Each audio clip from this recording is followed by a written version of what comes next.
এটা পবিত্র কোরআনের কথা। মোহাম্মদ জাদুবিদ্যা ভালোই জানে। দেখো কত রকম ছন্দ দিয়ে কোরআন লিখে, এখন তা আল্লাহর কথা বলে আমাদেরকে ধোঁকা দিচ্ছে। এটা সেই ইহুদি কাফের জাদুঘরের কথা, যার কুফরি জাদুতে আমাদের প্রিয় নবী দীর্ঘদিন প্রচণ্ড কষ্ট ভোগ করতে হয়েছিল। মোহাম্মদের এই চুল চিরুনি তার ধ্বংস ডেকে আনবে। যাও, এটা জারওয়ান কূপের ভিতরে রেখে আসো। আমাদের নবী আজ অনেক দিন ধরে অসুস্থ হয়ে আছেন। উনি প্রায় ভারসাম্য হারিয়ে ফেলছেন। এটা শত কষ্ট যন্ত্রণা ভোগ করার পরও আমাদের প্রিয় নবীর ক্ষমার এক অনন্য দৃষ্টান্ত। ওই জাদুকর লাবিদের আজ আমরা শেষ দেখে ছাড়বো। চলেন সবাই তাকে খুঁজে বের করি।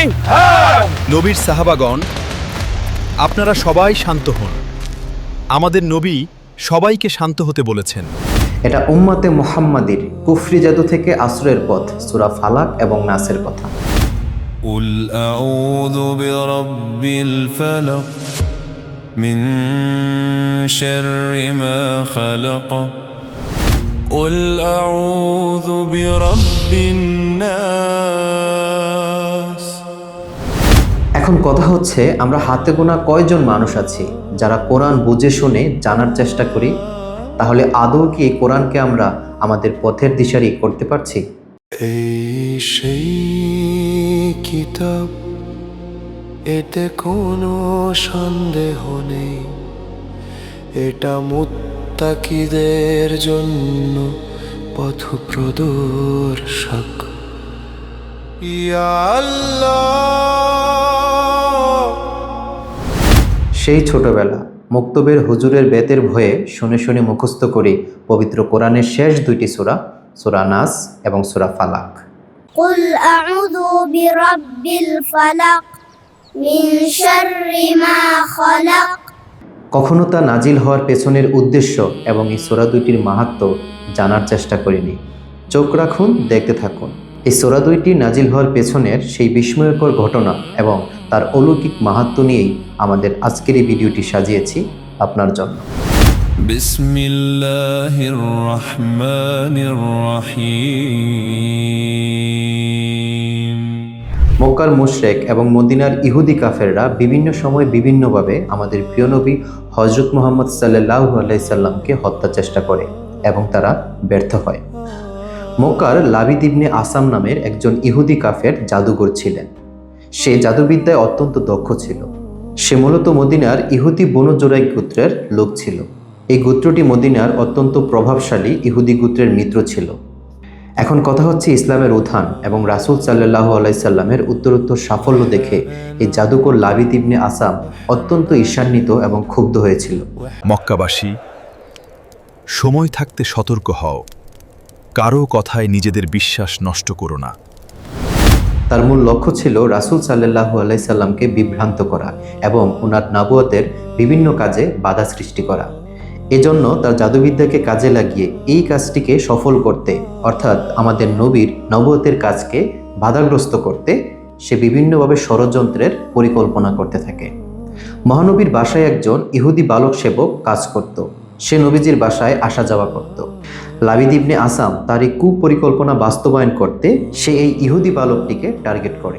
সে বালকটির সাথে দেখা করে বিভিন্নভাবে তাকে প্ররোচিত করতে থাকে এবং তাকে বুঝিয়ে শুনে শেষমেশ রাজি করায়। এই ছেলে, এইদিকে আসো, তোমার সাথে কিছু কথা আছে। বালকটির কাজ ছিল তাকে নবীজির বাসা থেকে নবীজির কিছু ব্যক্তিগত জিনিসপত্র এনে দিতে হবে। শোনো, তুমি এটা করো, আমার কথা মনে রাখো, এটা তোমার জন্যও ভালো হবে। তো এই কাফের জাদুঘরের কথা মতো ইহুদি বালকটি আমাদের প্রিয় নবীর বাসা থেকে ওনার চুল মোবারক সহ একটি চিরুনি তার হাতে তুলে দেয়। বাস, লাবিদ এতে প্রচণ্ড খুশি হয়ে জাদু মন্ত্রণা করতে তার কন্যাদের সাথে করে জাদুর প্রস্তুতি নিতে শুরু করে। যাও, তোমরা একটা খেজুরের শুকনা খোলস এবং ধনুকের সুতা নিয়ে আসো। তোমরা এই চুল সহ চিরুনিটি খেজুরের খোলসের ভিতরে ঢুকিয়ে নাও। তারপর ধনুকের সুতা দিয়ে মন্ত্র পড়ে একটা গিট দাও। Arabic whisper. এইভাবে সে মোচার উপরে টোটাল 11টা গেট দেয় এবং কিছু কিছু বর্ণনায় আছে যে এই গেটের সাথে সে টোটাল 11টা সূচ ব্যবহার করে। জাদুর কাজ শেষ। এখন এই খেজুরের খোলসটি তোমরা জারওয়ান কূপের তলদেশে রেখে আসো। তুমি এই খেজুরের খোলসটা কূপের ভিতরে রাখতে পারবে? হ্যাঁ, অবশ্যই পারবো। কাজ হয়ে গেছে। চমৎকার, এখন দেখো তার কি অবস্থা হয়। যে মাত্রই এই মন্ত্রসিদ্ধ মোচার খোলসটিকে জারোয়ান কূপের তলদেশে রাখা হয়, তারপর থেকে আমাদের প্রিয় নবীর উপর এর কুপ্রভাব ধীরে ধীরে পড়তে শুরু করে। আমাদের নবী আস্তে আস্তে অসুস্থ হতে শুরু করেন। বাবা, শুনেছো? তোমার জাদু কাজ করতে শুরু করেছে। সে নাকি ভারসাম্য হারিয়ে ফেলছে। আমাদের নবী প্রচণ্ড কষ্ট ভোগ করছেন। নবী এমন কিছু বলছেন যে উনি সেটা করেছেন, কিন্তু বাস্তবে তা করেননি। আল্লাহ সহায় হন। কোনো কোনো বর্ণনায় আছে আমাদের প্রিয় নবী এই কুজাদুর প্রভাবে প্রায় কয়েক সপ্তাহ অসুস্থ ছিলেন। আবার কোনো কোনো বর্ণনায় আছে আমাদের এই নবী এই জাদুর কারণে প্রায় 6 মাস ধরে অসুস্থতায় ভুগতে হয়েছে। অতঃপর নবীজির ঘুমন্ত অবস্থায় দুজন ফেরেশতা কাছে আসেন এবং তারা নিজেদের মধ্যে কথোপকথন কন্টিনিউ করেন। এই মানুষটির কি হয়েছে?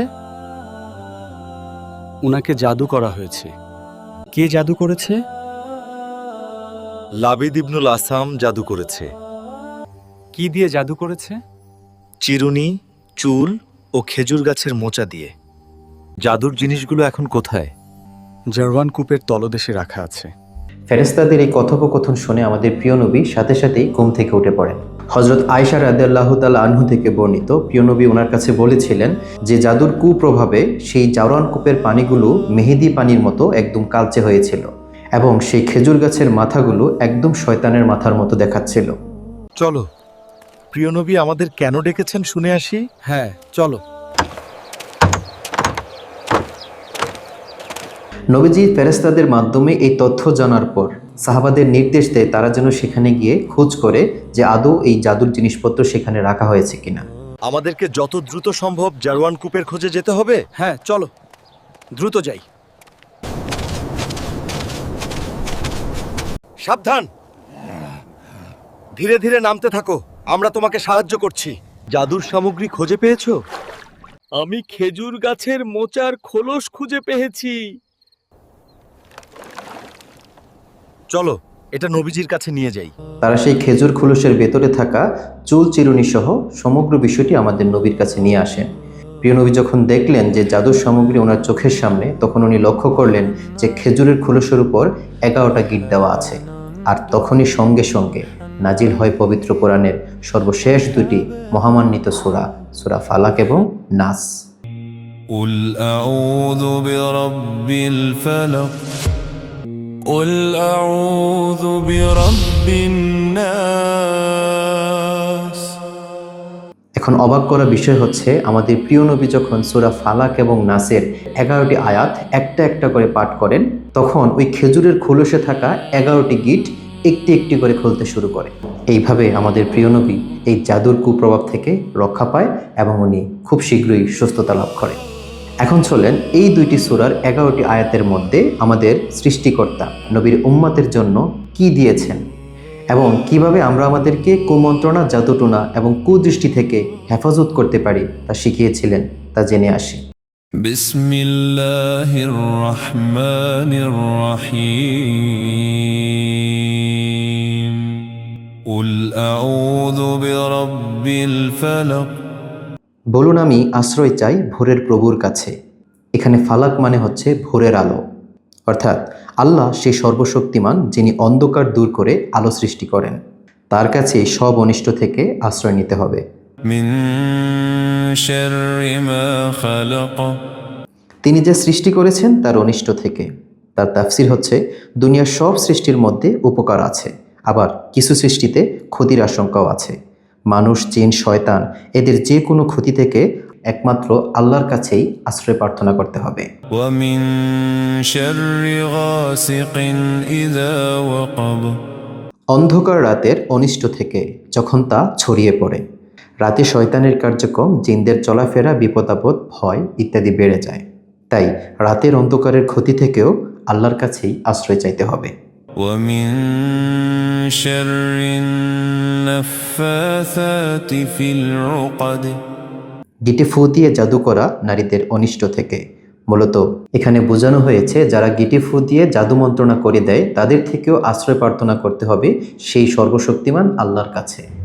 ومن شر حاسد إذا حسد। এবং হিংসুকের অনিষ্ট থেকে যখন সে হিংসে করে। হিংসে মানে হচ্ছে অন্যের ভালো না চাওয়া, অন্যের সাফল্য দেখে নিজের ভিতরে জ্বালাপোড়া করা। এই হিংসে থেকেও কিন্তু মানবজাতির অনেক ক্ষয়ক্ষতির সম্ভাবনা থেকে যায়। আর এই হিংসার কুপ্রভাব থেকে রক্ষার জন্য একমাত্র আল্লাহর কাছেই আমাদেরকে আশ্রয় প্রার্থনা করতে হবে, যাতে করে অন্যের হিংসার লালসা থেকে আমরা নিজেদেরকে হেফাজত রাখতে পারি। بسم الله الرحمن الرحيم قل أعوذ برب الناس বলুন, আমি আশ্রয় চাই মানুষের রবের কাছে। এখানে আল্লাহ নিজেকে মানুষের রব হিসাবে নিজের পরিচিতি তুলে ধরেন, অর্থাৎ তিনিই সৃষ্টিকর্তা, তিনিই পালনকর্তা, তিনিই রক্ষাকর্তা। ملك الناس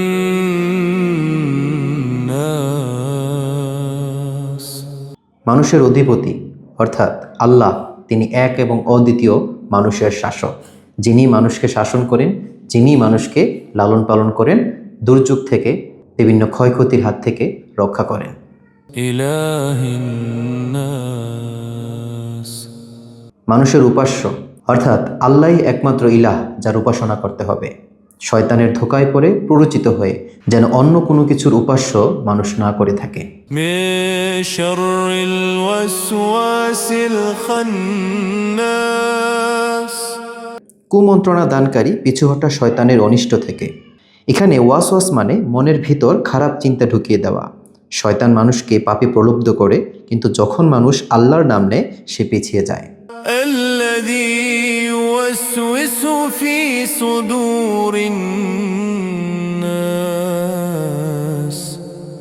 যে মানুষের অন্তরে কুমন্ত্রণা দেয়। শয়তান মানুষের অন্তরে সন্দেহ, ভয়, অহংকার, হিংসা ও খারাপ চিন্তা ঢুকিয়ে দেয়। তাই আল্লাহ আমাদের শিখিয়েছেন কোরআন পাঠ ও দুয়া জিকিরের মাধ্যমে হৃদয়কে পরিষ্কার রাখতে হয়।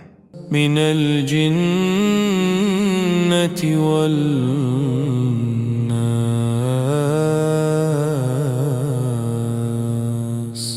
জিনদের মধ্য থেকেও এবং মানুষের মধ্য থেকেও। তাফসির হচ্ছে, শয়তান শুধু জিন নয়, কিছু মানুষও অন্য মানুষকে ভুল পথে টানতে পারে। এই ছিল আমাদের আজকের ভিডিওটি কেমন লেগেছে কমেন্টস করে জানাতে ভুলবেন না।